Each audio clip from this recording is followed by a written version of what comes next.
All right, we're live. We are live, CABC family. Good to be back with you for the first time in 2020. Producer Kev, how we doing? We're doing good, man. Just sorry, trying to figure this thing out. No, we're doing good, man. Just New Year, trying to get everything recuperated from the holidays and all that. You know, Cleared up. kind of the same old. Especially with when you got trying to recuperate from the holidays when you got kids and all that. It's pretty it's a long ordeal to get through both holidays and all that, but we got through it and here we are, New Year. Uh, so figure we got a decent amount of stuff to talk about. We haven't been here for a while. Yeah. It's been some crazy things happened since the last time we talked. I mean, shit, the last time we talked, the playoffs hadn't even happened yet. Bama had just lost to LSU last time we talked. Sure, that's good subject for people. But Let's just get into the breaking news, should we? yeah, I mean, how about that? Not not only Lane Kiffin, but now Mike But now you Leach got in the Mike Leach, SEC. Yeah. SEC West, just or SEC in general, if you want to, just got a whole lot more interesting when you add one of the more uh, so, Yeah. Mike Leach now at Mississippi State, of course, joining Lane Kiffin in the state of Mississippi. That alone is worth a 30 for 30. I'm sure ESPN is already commissioning Wright Thompson to narrate. It's going to be something special pretty much from the jump. I actually was looking it up. They actually played each other or coached against each other, I should say, of course, in the Pac 12. That was actually the game that sent Lane Kiffin to the tarmac where he was fired. So there is already a little bit of there's of already uh, some of a history rivalry here. there. That's awesome. Yeah, I didn't Lane even know Kiffin that. has already he's already tweeted towards Mike Leach, just basically saying welcome to the SEC and the state. So there's already clear interaction between these two. So it's just it's the stuff that legends are made of. So all shout outs to Elijah Moore for pretending to piss like a dog after scoring that touchdown. I mean, Leave it to a South Florida guy that's just yeah, I set the mean whole state on fire. yeah, yeah. So I mean, you got some. It's gonna be that's. I mean, you're already talking about two schools that don't like each other. Now you add in a legendary coaching rivalry to that thing because I mean, Mike Leach in itself is a there could be a 30 for 30 just on Mike Leach. Um, and I would pay to see that actually. I really would because Mike Leach is one of the more interesting characters in college football. I mean, he doesn't really fit the mold of the traditional college coach to a lot of people. He's most people see him kind of as a nerd. He has like the stormtrooper or the Chewbacca in his office or like life size. So he doesn't fit the mold for most people, and most people weren't willing to take a chance on him after the whole like storage shed debacle, putting a kid with a concussion in a storage shed. But Washington State took a chance, and we've seen what he can do at Washington State with probably With crap. yeah, You with could say it. You Pac-12. could say it. I mean, you got your I mean, you got Gardner Minshew to transfer from ECU and like resurrect his career because he just wanted to go to Bama and become a GA pretty much. So I mean, he played at ECU, was gonna go to Bama, comes to Washington State in the Mike Leach system and throws for 1,000,000 yards and 1,000,000 touchdowns, and now he's going to the SEC, and let's see how that goes. I mean, does Mississippi State right now have the tools to accommodate that offense? No, Yeah, not at all. Not at all. you got the kid, They don't. They don't have a quarterback. you got the No. quarterback from from Charlotte, around my area, the Yeah. Garrett Charlotte Schrader. Christian kid. Yeah, I Yeah, kind of he's a like. runner. He's a Yeah, runner. I mean, we Yeah. saw the run and the helicopter. Yeah. So, I mean, yeah, but I mean, it'll be interesting to see what he does with this little bit of time here before signing day. See if he can, or the late signing day or whatever we call it now. What used to be the real signing day and now is second signing day and all that good stuff. So yeah, we'll see what he can put together. I would imagine he's going to try to find one of these like 3-star nobody knows about quarterbacks and like turn him into a 8,000-yard passer. Yeah, he can do that. He can go the grad transfer route. There's a lot of quarterbacks that are already in that pool. Felipe Franks, you got the kid from Wake Forest, Jamie Newman, Derek King out of Houston. So there is a good group of grad transfers. Heck, if Bryce Young beats out Mac Jones, maybe Mac Jones bolts and heads over to Mississippi State with Mike Leach, which personality-wise would be an amazing fit. That's a fit right there. So there's a lot of options for Mike. I think he'll sort of ingest that roster and he'll be excited, compared to what he had at Washington State. Yes, not with the quarterbacks, but everything else. This is an upgrade. Defensively, Mississippi State's been great for a decade. Offensively, they've had their moments, and I think they still have some running backs on the roster with big-time talent. The O-line should be really good. Charles Cross should anchor that next year. So Mississippi State's going to have a chance to score points. They got to get the quarterback in place, but this certainly helps that recruiting, wide receiver recruiting, of course, and probably defensive recruiting, by default. So Lane and Leach in Mississippi, it's just kind of incredible to think about. So a lot of big news going down here recently. I guess we can shift to Bama, Kev. The story right now is really just on who's going to be on the roster, right? We know some of these early enrollees are on campus, yes, including Bryce Young. He's all moved in. And then the will he or won't we on with at least one guy, with Najee Harris. And I think regardless of what to do, Kev, they've got to be pretty happy. Bama's got to be pretty happy with what has already transpired. If you 2 months ago made a poll of, okay, who is in, who is out, you would have had almost every single draft eligible junior out, from Tua to Wills to Leatherwood to Ruggs to Smitty to Judy, probably to Najee. And I think, and Xavier McKinney as well. And I think getting close to half of those guys to come back, like Alabama has, is a really big deal for the Crimson Tide. Of course, Najee Harris still to be determined, but Alabama is getting back Alex Leatherwood, Dylan Moses coming back, which is, I cannot speak to how important that is. Actually, I can't. I mean, you guys saw it last year. This defense was different. They were missing that guy in the middle to lead them, to adjust them, to get them going. And we said it when Dylan Moses went down. We said this was going to be a devastating injury and the defense is going to look very different. And it did. This was not what we conventionally think of as an Alabama defense. So Moses coming back almost wipes out anybody who departs for the NFL. It's that big of news. And really the linebacker draft class is not great. So Dylan would have had a shot at round 1, round 2 at worst. So this is a big recruiting win for Nick Saban. He's done a couple of those throughout his tenure. So the will he or won't we is going to continue. And I think either way, Bama's got to be pretty happy about where it stands. Tua had to go. Judy had to go. Xavier McKinney had to go. And then you kind of split on the rest of the guys, right? So Wills leaves, but Leatherwood stays. Ruggs leaves, but Smitty stays. I think that's about as good as you could have hoped for. But the Moses one was really one that, without that injury, you don't feel like it was going to happen. So I'm not going to say it was a blessing, but it was a big deal. Yeah, I mean, right now the Moses one kind of, I mean, I don't want to say like saves you, but like, the Moses one is like you said, it's a big deal. He obviously, like you said, with it being a not very strong class, it makes it to where, him coming back is a big deal because, he, like you said, he could have gone, probably pretty high up there in the draft. Teams are looking for that, NFL teams are looking for that linebacker to anchor a defense long term in the NFL.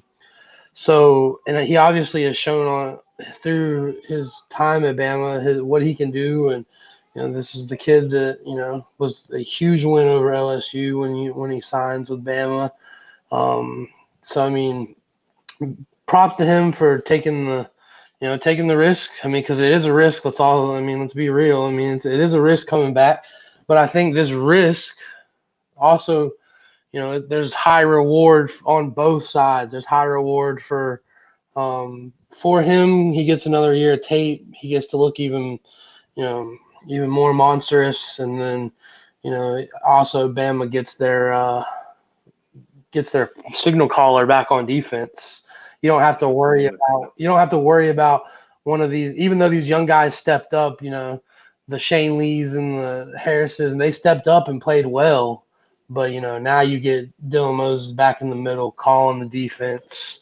You get a little bit more experience, even though those cats got a whole year experience because Moses misses the whole year. But but then those guys are coming back too, so you still those guys. It's not like you're losing them. So this is a big deal for Alabama's defense. All of a sudden, the linebacking core will be viewed as a strength. And not only do you get those freshmen back, but you're getting probably the best linebacker class in the country coming in on top of that. So I think that's going to be really interesting to see this spring and certainly in fall camp. But I think the position group that you got to feel really good about if you're Alabama is offensive line. I think, going into the year, you could have seen Leatherwood, Dickerson, Wills all gone. And now it looks like just one of those guys is going to depart. So if you get Dickerson back for another year at center, you've got Alex Leatherwood at left tackle. Deontay Brown will theoretically not be suspended and play a full season. Evan Neal can either slide to the other side of the formation, maybe right tackle.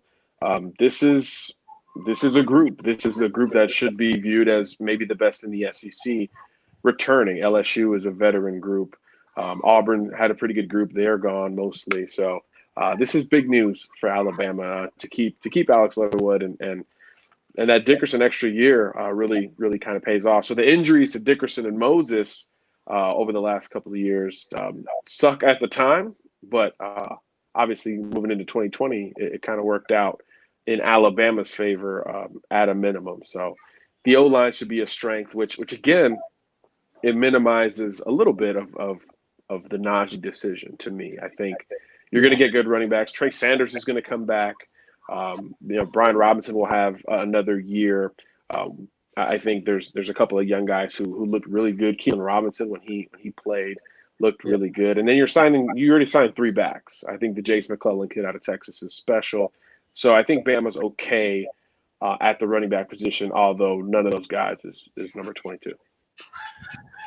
Yeah, I mean, it's the O-line, like we were talking last year about this time last year about the O-line, and we were talking, but now again you get this year's group of guys. You're only losing one guy up front, really, and you got another group of guys who they signed last year, who are now they've got a year in the system. They've been learning and all that.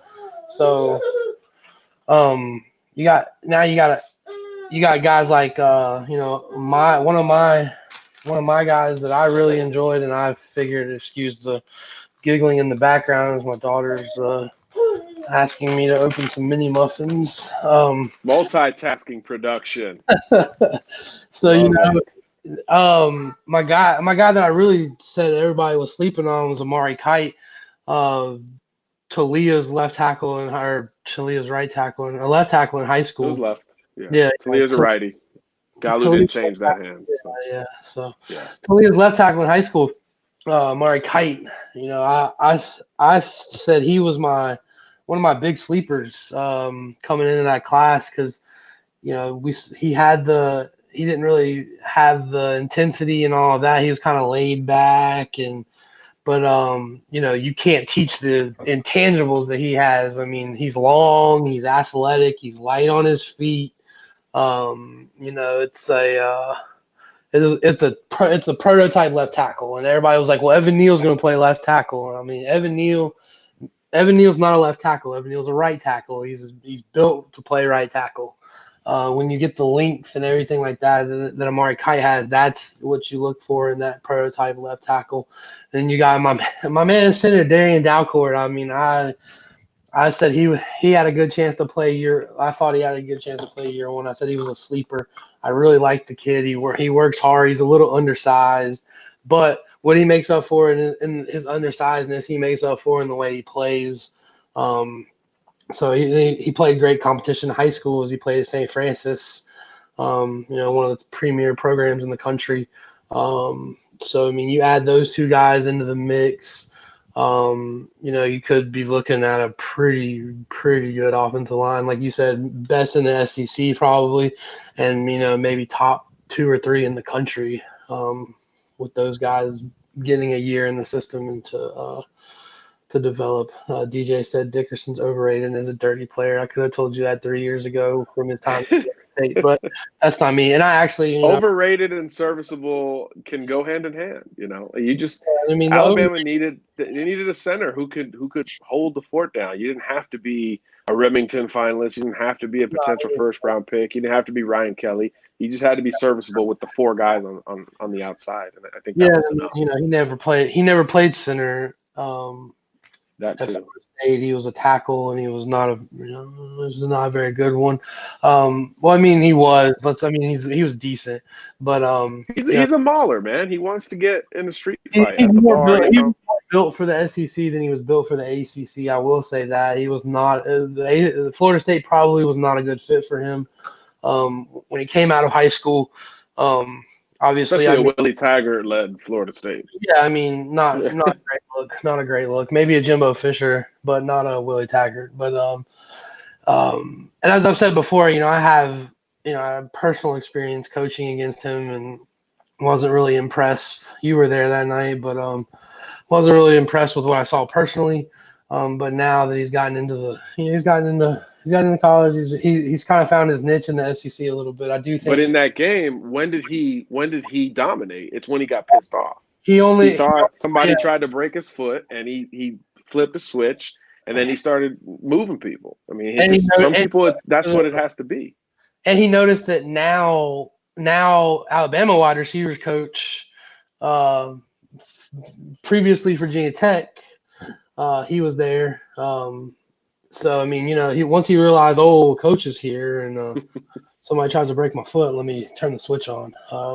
Yeah. So he's got it in him, and you'd rather them be closer to that line than you have to you'd rather have to pull the reins in than try to get them to play harder.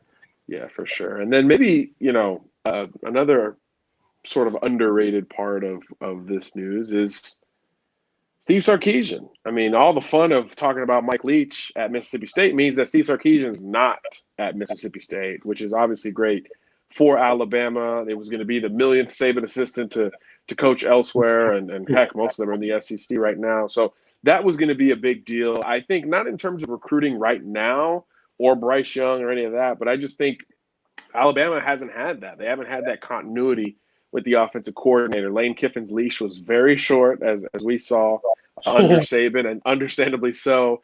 Brian Dable lasted a year. Everything was kind of cut and go with really every assistant. But when it's a system and it's terminology and it's all of those things, yes, it's Nick Saban's way, but the way Sarkisian manipulates it, I think, is a little bit different. And I actually think he had a really good year calling plays this year. And I think I know that was a huge reason Bryce Young is now at Alabama. That system is very similar to what Mater Dei runs, all part of the reason why we think Bryce Young is a contender today. Not only is he the most talented quarterback on campus, but he is more familiar with that offense than you would normally think for a true freshman. He's already enrolled, so that box is checked, which is important. It was important for Tua, Blake Barnett, all these guys, Jalen Hurts, all the guys who played early. You kind of got to enroll. You got to enroll as a true freshman in January. So Bryce has all opportunity to make that move, and I think keeping Sarkisian keeps that hope alive for him. I think if Sarkisian had departed, I think that you would be looking at basically Mac Jones or bust at quarterback, and that still might be the case. But obviously, you want as fair of a competition and as great of a chance to put the best guy on the field as possible. And I think for Alabama, that's with Sarkisian calling the plays.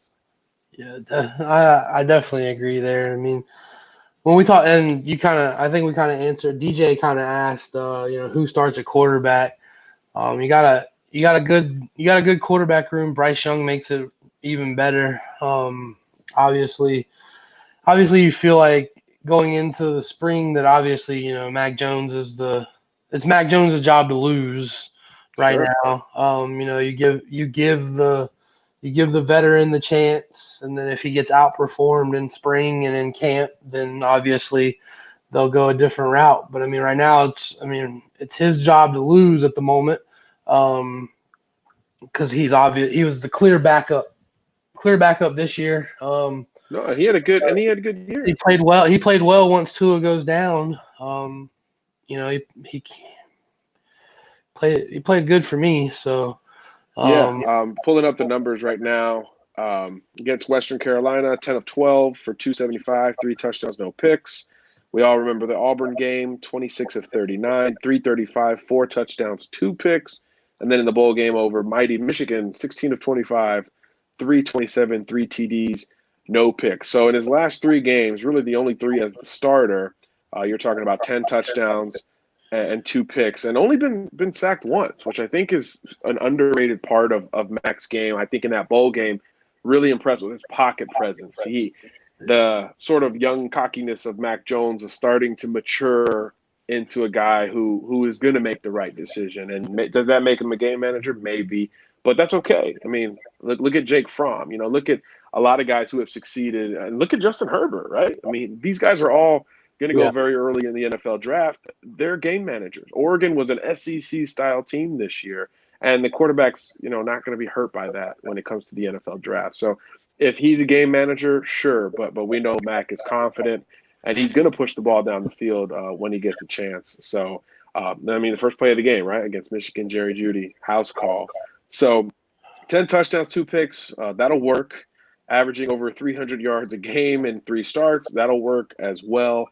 And then again, not getting sacked. I mean, I think that was, or sacked just once in those 3 games. I mean, if Auburn only sacked you once and you're Mac Jones, that's pretty good, because that's about the best D-line that Alabama would have faced over the last couple of years, them and Clemson of 2018. So I think Mac has taken some necessary steps forward. So this is definitely not a shoe-in for anybody, and he should be looked at as the leader in the clubhouse. He'll take all the first reps, all of those things, but Bryce is there, and we know Nick Saban's pulled this trigger before.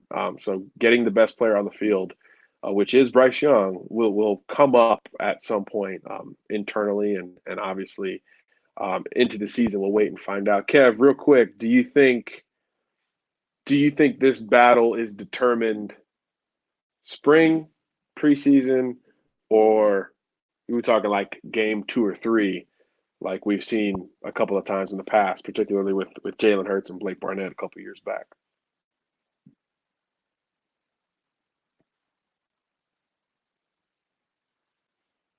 Do we have you, Kev? Well, I hate technology, but my ticker says that we're still rolling, so I'll answer that question. And I think actually this thing's going to go into the season. I think that's sort of the Nick Saban way. We saw it, right? The last 2 times that he's trotted a freshman out there, it took a few games to do it. 3 years ago when Jalen Hurts took over. And then for Tua in 2018, or at the end of 2017, it took the whole season and half a national championship game for him to do it. So no, there is no precedent for starting a freshman and making that determination before the season begins. So you definitely shouldn't expect anything in the spring, and I wouldn't expect anything in fall camp either. Although, there may not have been a freshman better prepared to play than Bryce Young currently is at Alabama. Again, I'm talking about total package, not just the arm. Yes, Tua's arm better than Bryce Young's. Let me not make that a possibility of a take. But there are some other elements to Bryce Young's game where he's ahead of Tua at the same stage. And I know it sounds like a lot, but hey, this is the number 3 passer in the history of the state of California, 47-6 as a starter. We're talking about 13,000 yards, 68 touchdowns this year, 10 as a runner, which I think already separates him a little bit from Tua. He's a smart runner. But most importantly, in between the ears, Bryce Young gets it. This guy called 60% of the plays at modern day this year on his own. And even more impressively, mentally, he was calling out O-line protections. He was sliding the protection, compensating for blitzers, looks that he thought he was going to get pre-snap. I've been doing this 10 years. Hadn't seen many high school quarterbacks doing that, especially in an up-tempo, sophisticated spread type of system that mirrors what Steve Sarkisian runs currently at Alabama. So you put all of those things together, throw in that he's already enrolled, throw in that Tua Tagovailoa is officially declared for the NFL draft, and there is a chance that this kid plays pretty early. But we will not get that answer for many more months. I think the season will begin before we truly know who has the reins to this Alabama offense. But good news for you Alabama fans out there, this is a good problem to have. It means that you have very good quarterbacks. It means you have a very good offense, and it means you have a very good team. Ironically enough, and the cynic in me wants to see Bryce day one, because if you haven't looked ahead, Alabama plays USC to kick off the 2020 season. It's just fitting, right? For those who don't know, Bryce Young was committed to USC for a very long time, where he was going to follow up JT Daniels, much like he followed up JT Daniels at Modern Day Academy out in California. So there was this whole true USC feel to Bryce that could be materialized early and often at Alabama, and USC could see it on the other end of the field, which would just further emphasize how far that program has fallen. Bryce wasn't a USC homer all the way through or anything like that. His dad, actually a UCLA grad. So Chip Kelly among those who dropped the ball on Bryce Young. So this kid has proved a lot of doubters wrong already. As you can hear, I'm pretty sold on him. But we'll see. It's a little bit different when you adjust to college. I do think, again, the cynic in me wants to see Bryce against USC. But even if Mac Jones is the starter, the way the Trojans have played in the last few years, maybe Bryce sees the field anyway, right? So a lot going on in the Pac-12 and the formerly good Pac-12, with a lot of their coaches departing, and maybe their best under-the-radar coach now in the SEC, Mike Leach.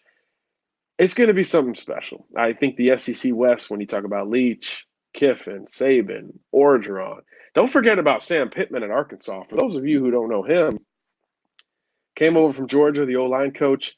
He's a character. He is an absolute character. This is the best O-line recruiter in America. Him and Mario Cristobal, maybe 1A, 1B. There's a reason Georgia had these mauling offensive lines the last several years, and now Pittman's going to be able to lead a program in that style. So he'll be fun and entertaining as well, although that roster is, gosh, one of the worst in the country, much less in the SEC. Good luck to Sam Pittman. And then Jimbo Fisher. Like, when Jimbo Fisher is your least appealing coach to speak to, him and Gus Malzahn, those are the guys you want to quote from the least. Pretty good day. It's a pretty good day, and it's a pretty entertaining division in the SEC West. Just a lot of personalities, a lot of names, a lot of wins, a lot of titles, a lot of accolades, a lot of first-round picks. And it's going to be quite the show in Birmingham at SEC Media Days. Good old Hoover. The economy doesn't really need the help, but it's going to get even of a bigger boost, even more of a boost than it normally gets around the hottest time of year, mid-July in Birmingham, which is just a nightmare. So, yeah. So just going to check out the chat for a little bit just to see what you guys are saying. Got some questions about Bo Davis. Got somebody said Jalen Waddle carried Mac in the Iron Bowl. Maybe. But I think somebody said Blake Barnett. Yes, Blake Barnett. He was very highly touted.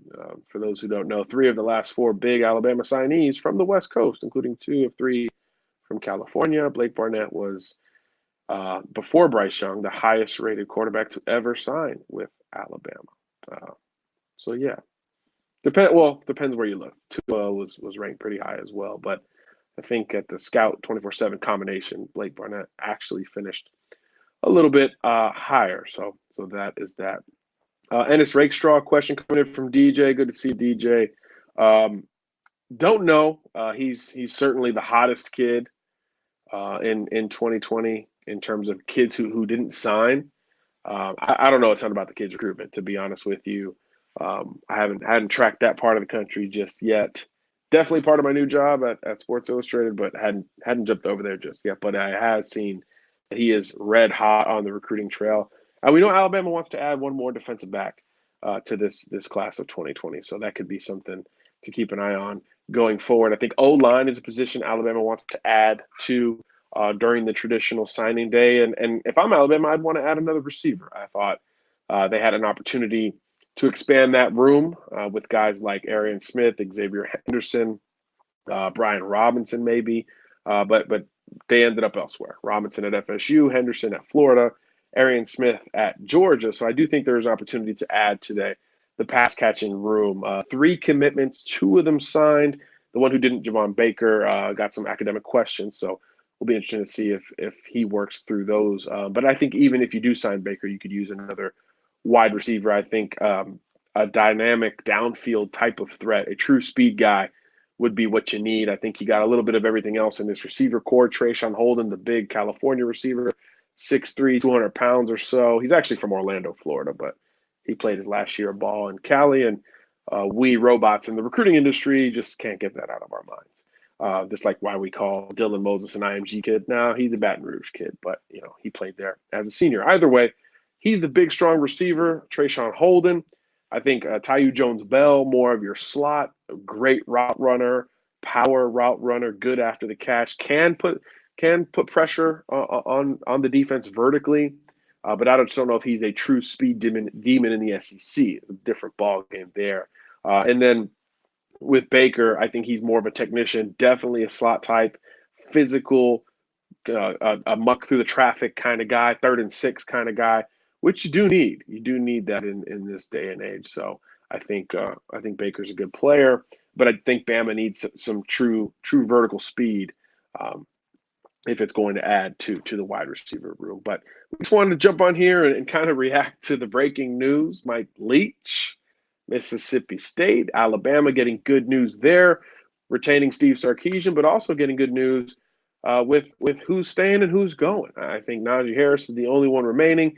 And of course, you already have returning news with Dylan Moses, Devontae Smith, as well as Alex Leatherwood. So Alabama 2020 looking pretty good. That receiver core should be pretty darn scary if you think about more touches for Waddle. And maybe Bama can implement the tight end a little bit more this year. Running back should be good to go, even if Najee Harris declares for the NFL draft, which is a decision we expect here any day now. So we'll stay tuned for that one. I want to thank producer Kev for getting us back on here. As you can tell, the streaming is a little bit different. YouTube and Google, for some reason, took away the way we used to do the show, which was a big part in why we haven't been as consistent as we wanted to, in addition to the holidays and new job for me and things like that. But we want to get back to it. So we're going to do some research and try to get back to a more consistent look for you guys at CABC, because this is what we enjoy doing. I mean, I called Kevin up and I was like, look, this is a crazy day. Like, we should probably jump on here. And we already kind of got into the pod just on the phone, just talking about the offensive line and talking about these different topics. So it's definitely something we want to maximize a little bit more. If it's your first time here, please check out our YouTube channel. We're on Apple Podcasts as well. Please subscribe, rate, review, all those things, and show us some love. And we'll certainly answer any questions you have, things like that. So hit Producer Kev at Producer Kev on Twitter, or at CABC Pod as well. This is John Garcia, Sports Illustrated. Thank you guys for joining us. For Producer Kev, we're out.